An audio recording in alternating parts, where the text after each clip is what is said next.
Hello and welcome to another edition of Andy's Shed Live. This is episode 5 for Sunday the 26th of March 2017. Hello there and how are you? Hope you've had a good week once again. And this week we're going to be doing something that is a request actually. I was asked a couple of weeks ago if I could do a strip down of a modern reproduction telephone that is a repro of the old GPO 746 phone that was around in the 70s and 80s, and I hadn't got one at the time, but now I've been given one. So here is the actual phone when I can get the right camera. There we go.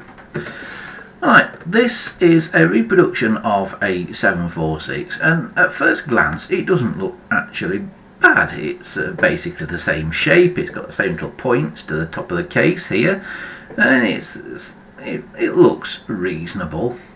But then it all goes a bit wrong because you suddenly realise it's got push buttons and star keys and hash keys, which of course the original never had.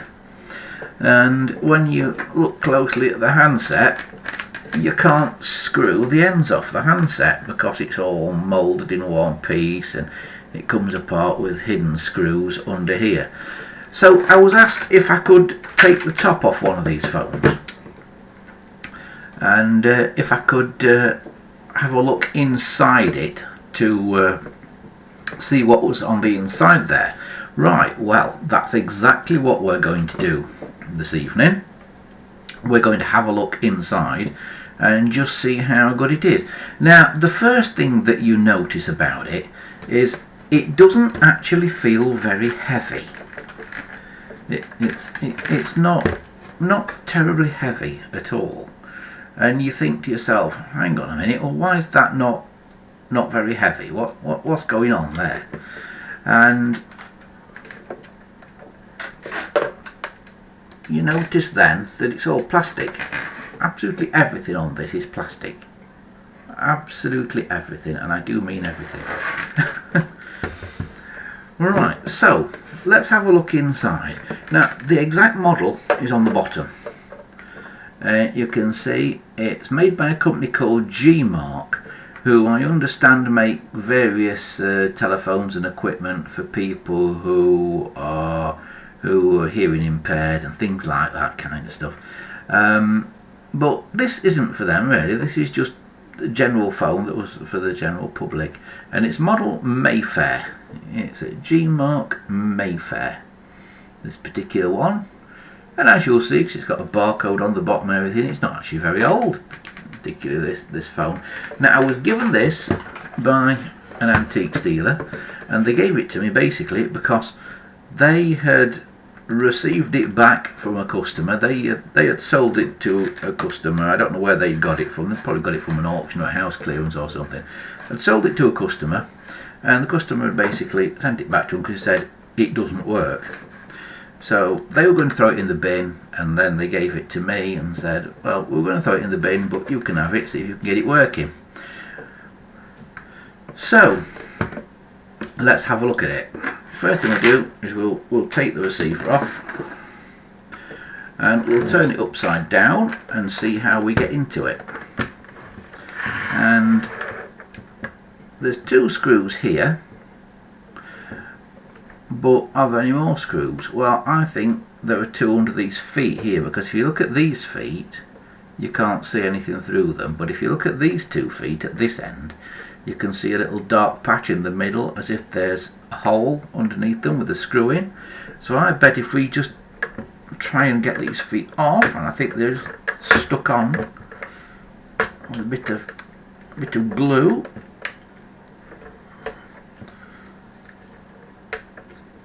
Let's pull that off. Yep, and there you go. There's a screw down there. And these are crosshead screws in this, which is another difference from a normal 746, because normal 746s would have ordinary crosshead screw. well, this is not a crosshead screw. This is a Phillips screw. In this, which is different from the ordinary one, because the normal one would have a normal crosshead, normal flat blade. So we'll put a Phillips screwdriver in. I've got to use a big long screwdriver, as you can see here. It's way down inside there.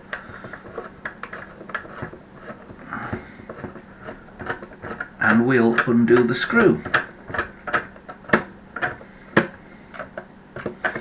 Now, my apologies to whoever asked me to do this video, but I just can't remember off the top of my head who asked me to do it, so my apologies for not remembering your name, whoever asked me, but we're doing it now anyway. So that's one screw out.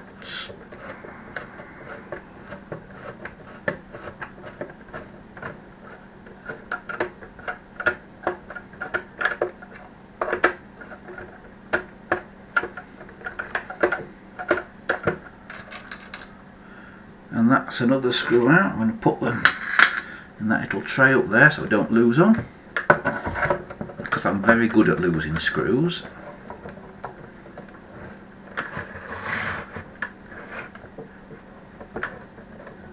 Here goes another one.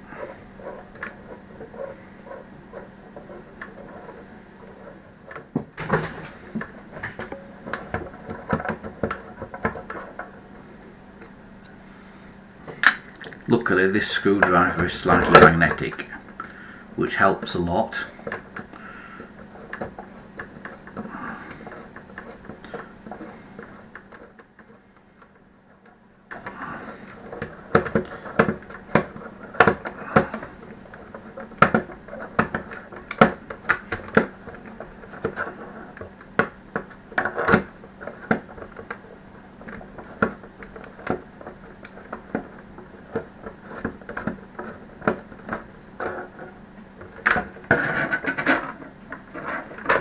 That's it.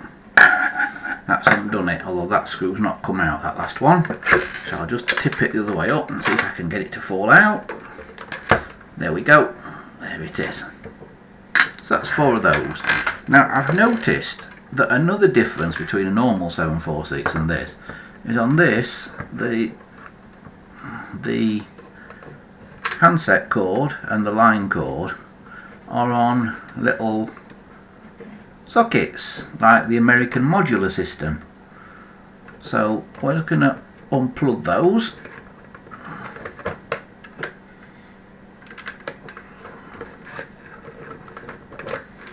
And although they look the same, they're not actually quite the same, because if I try and plug this one into this side, it doesn't fit. So although these look the same, they are not actually quite the same. One is slightly bigger than the other. If you look at them end on, I don't know if you can see that, but one is slightly bigger than the other one.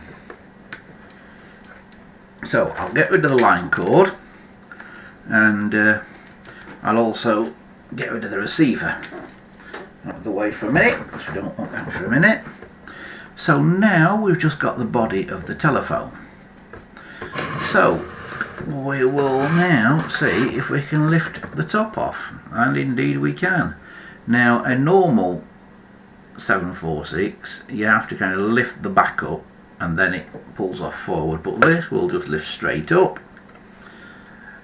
and there's what you've got inside it. Now I don't know how much of this you can see, but inside here it is particularly not exactly high quality, shall we say, compared to the old-fashioned standards of a genuine 746. A genuine 746 would have lots of mechanical parts inside it. This has got nothing mechanical at all, except for the bell. And this looks very similar to bells that I've seen retrofitted to old phones that didn't originally have a bell. So I think that is probably the same sort of bell. So even if we can't get this phone working again, we'll probably recover that bell for use in something else. And then we've got this circuit board, and this is the first thing that looks bad to me. This is the first thing I don't like the look of. If you look, everything's connected with ribbon cables, which are similar to the ribbon cables used in a computer, but the ribbon cables don't go to proper ribbon cable connectors at the ends, which they would normally in a computer. Here they just go straight into the circuit board, and then there's just a big blob of glue put on them to hold them in. So we can't easily disconnect them and reconnect them because they're glued into place. And everything just goes into the circuit board, and I guess is soldered on the back and then glued on the front. So they've not even bothered putting ribbon cable connectors on the circuit board. They've just soldered the cables straight on and glued them in. And here as well, where you've got these cables which go to the two little sockets for the handset and for the line cord, they are also just glued in. So that's not really too clever, but let's have a look anyway and see what the score is there. So I can't take the ribbon cables off to make it easier to remove the circuit boards. So what can I do? Well, let's try just removing the circuit board. So we'll take these little screws out. There's one there.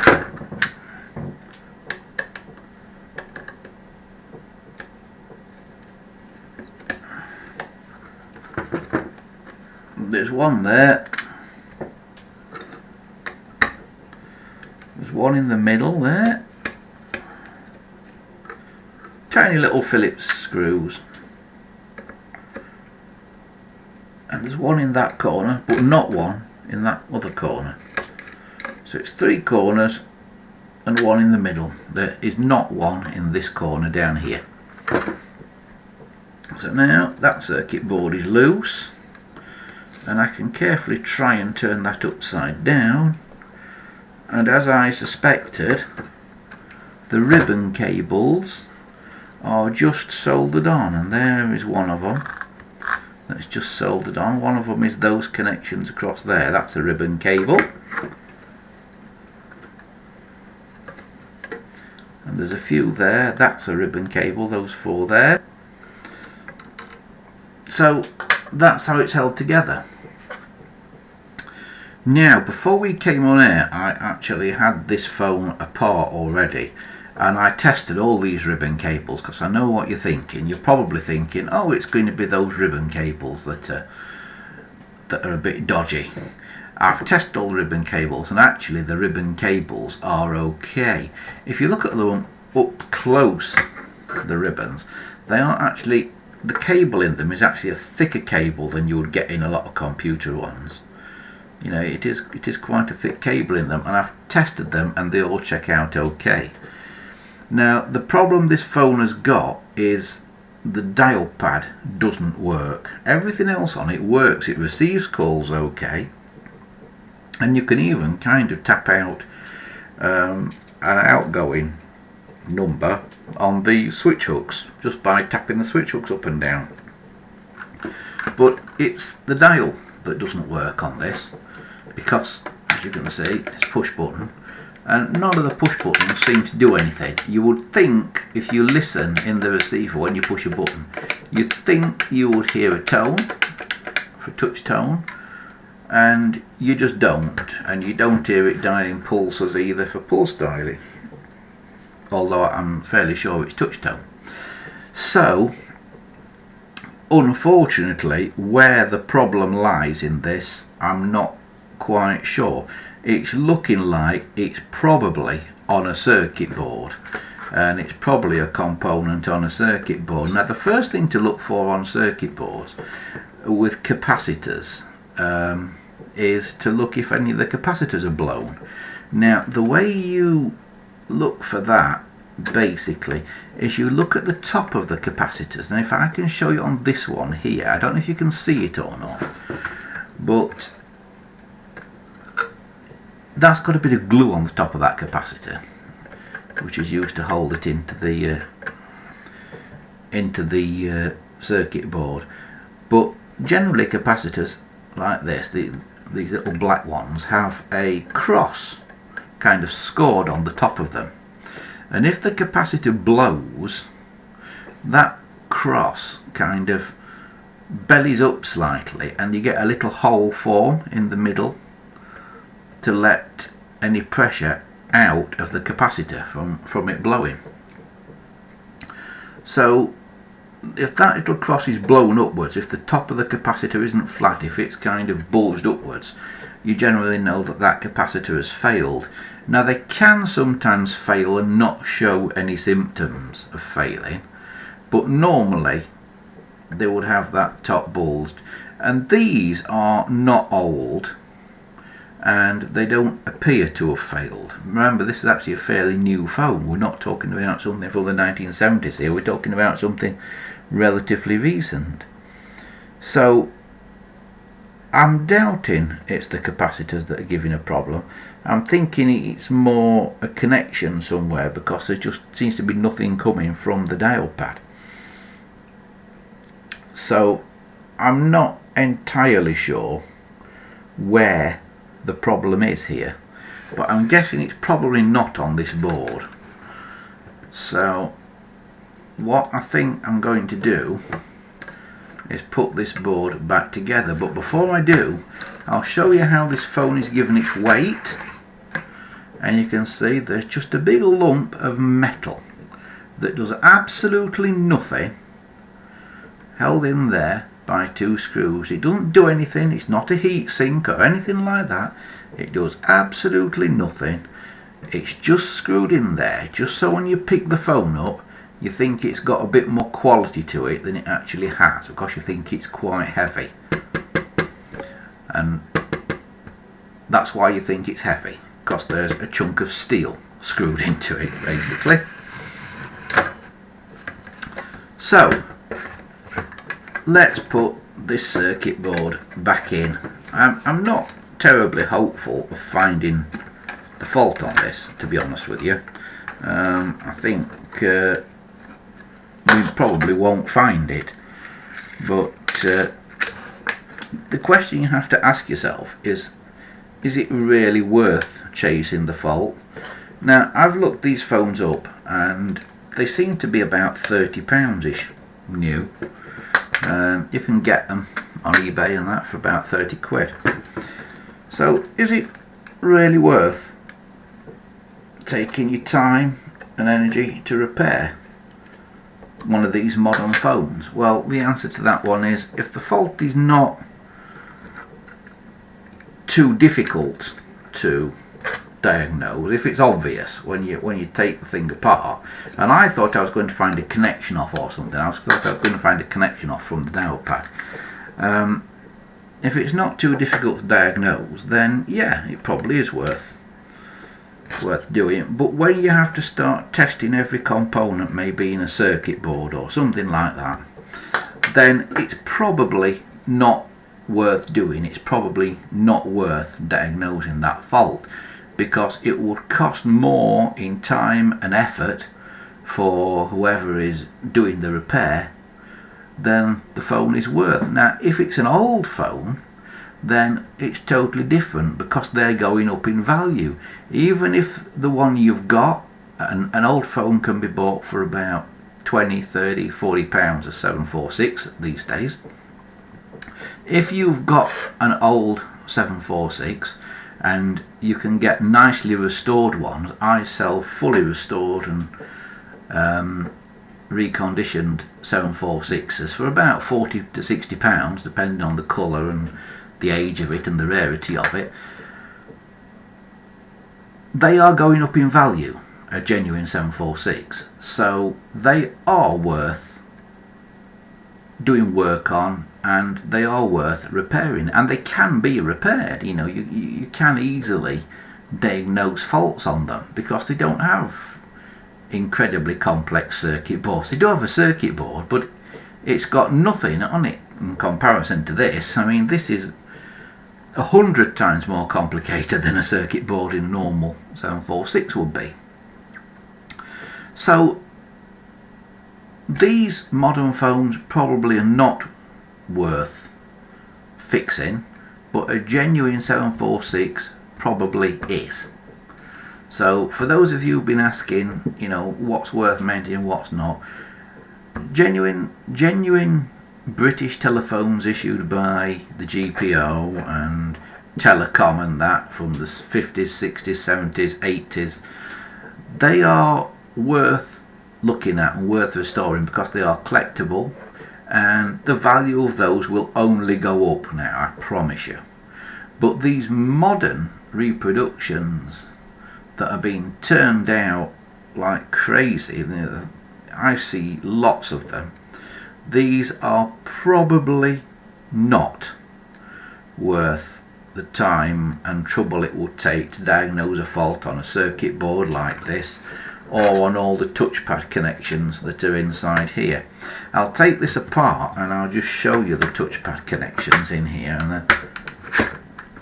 and then you'll see what we're dealing with if I can get it apart. Thank you. This screwdriver away. Yes, it will.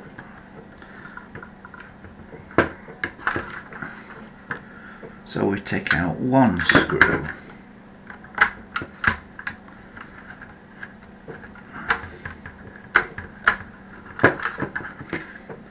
two screws,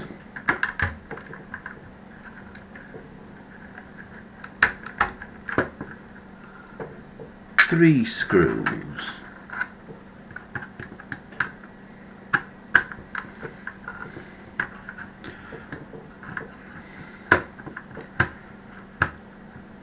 four screws.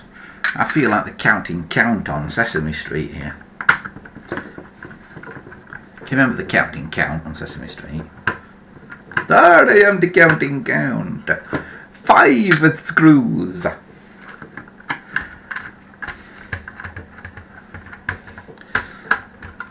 Can you count with me? 6 screws. That's the most rubbish impression of the counting count ever, isn't it?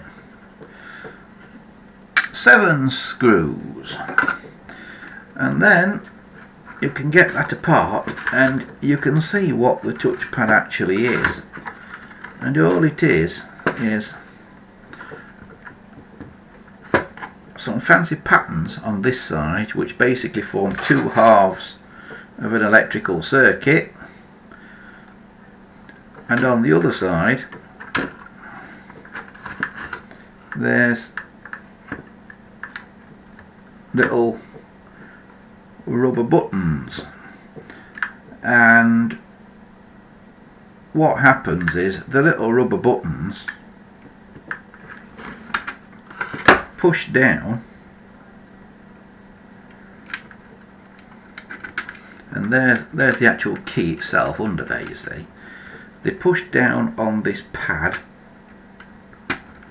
which pushes in a little black button, and the little black button pushes on these, and that is electrically conductive, which goes across the 2 halves of the pattern that are the 2 sides of the electrical circuit here, makes the circuit, and that's what makes the button push.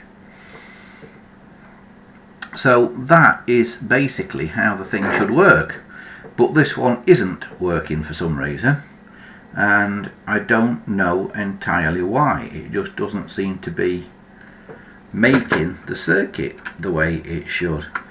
But these things feel quite rubbery. These little black things here feel quite rubbery. So I'm just thinking to myself, well, are they conductive? Because if they're not conductive, is there supposed to be something else inside here? And somebody's already had this apart and lost some bits that should go inside here. But I don't think that's the case. I don't think that's the case, but I will have to look into that and find out exactly what's happening. What I could do, of course, is now plug this phone in while it's apart and put something across the contacts here on one of these buttons and see if it does make a beep, or see if it does register a number. But as I say, I did try this previously before we came on air tonight, and it didn't seem to want to work. So unfortunately, we don't always win with things like this. Right, we will take a short break. After the break, I will be putting this back together. So we'll see you in just a moment.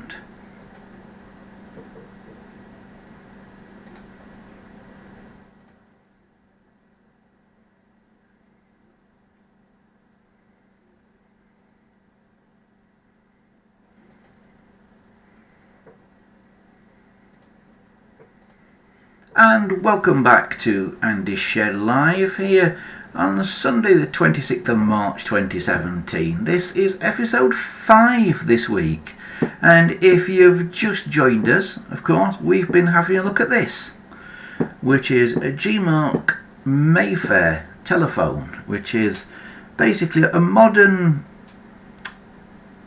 reproduction, copy, whatever you want to call it, of an old GPO 746 phone. And we've had a little look inside it. This one has got a fault, and I'm not sure where the fault is. It's not immediately obvious where the fault is. So what we're going to do is we're going to put it back together, and I think this telephone will probably end up being used as a source of spare parts to fix other phones. So we're just going to locate this dial pad back into place. There's two little pits, one at either side here and here, that go little plastic black pips, and they go through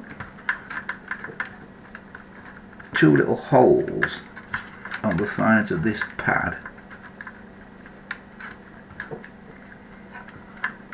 And then you know you've got the whole thing in place. And then you can start putting these tiny little screws back into these holes in the middle here, like so.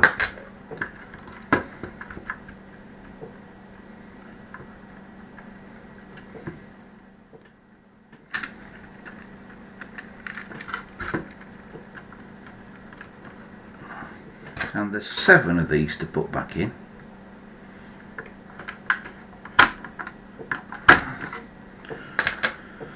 Just to hold this pad together.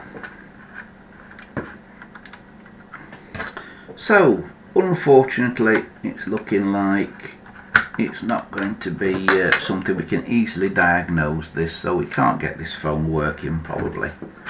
So would I buy one of these? If you're looking at going out and buying a phone, and you might have come to YouTube and found this video because you've typed in Geemarc Mayfair telephone because you're thinking of buying one. Would I buy one? The answer to that one is probably not, because they're around about 30 or 40 pounds new, and for that, or for maybe just slightly more than that, maybe about 40-50 pounds, you could buy a nicely professionally restored proper 746 phone, you know, a genuine one. Now if these repro ones were cheaper than the genuine vintage ones, then that'd be fine. You could then get one of these on the cheap if you wanted the vintage look but didn't want to pay the price. But as these are basically the same price as getting a genuine vintage one, why not get a genuine vintage one? I mean, 746s, the ones you pick up now, are normally from the 1970s, sort of early 70s to early 80s. So they're what, 70s, 80s, 90s, 2000s, 2010s, they're about 40 years old. Some of them might even be getting on 50 years old now. And they're still working. This is probably less than 10 years old and is not working. So, you know, it's not rocket science to work out which is probably best buy, is it? So, unfortunately, this doesn't work. Now, some people say, well, I want a phone that does tone dialing, and all 746s don't do tone dialing. Well, you're right, they don't, but you can get various devices. There's a couple of devices on the market, one of which goes inside your phone and one of which couples between your phone and your wall socket. And if you have either of those two devices, they will change the dialing of your phone from pulse dialing, which is the old pulsing system where it ticks on the line. If you ever listen to it go as it's dialing on the line, where it changes that to touch tone, so you can use it with modern things like modern banking services and that.